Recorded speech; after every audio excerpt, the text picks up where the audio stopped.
Alright, sa mga ka-adventure, welcome po sa aking channel, Josus and the Adventurer.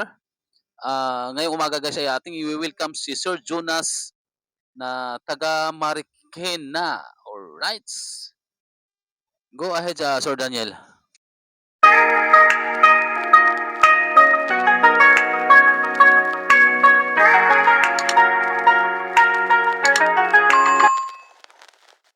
Okay, good morning once again from the Philippine Confederation of Senior Cyclists Incorporated. We're here live at Moa Ground, Conrad Hotel, on our Sunday bike training of the PCSCI Mandaluyong Mandaman Senior and Junior Cyclists.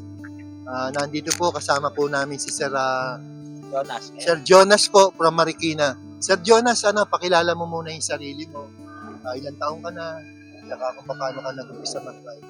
Ako nga po pala si Jonas Kayab-Yab, taga Marikina, 30 years old. Nag-umpisa po ako mag-bike noong 2017 hanggang 2019. Natigil po ng ilang taon tapos bumalik ko sa pag-bike at Okay, Sir Jonas, no, kumaga sa kinagagalak namin kayong makilala sa grupo ng ng Marikina kasi marami rin po kami rito talagang mga affiliated na grupo. Dito sa we have 30 groups affiliated all over the Philippines, no. Meron din kami mga junior at mga senior. Sir Jonas, pwedeng konting pahayag lang. Meron ba kayong grupo sa sa Marikina o wala naman, ano lang yung barkada lang? barkada lang po, samahan lang po sa trabaho. Yan. Nagkakasit po ng biyahe. Ayun na kinagagalak namin kayo makilala, no? Makasama namin kayo sa team nyo.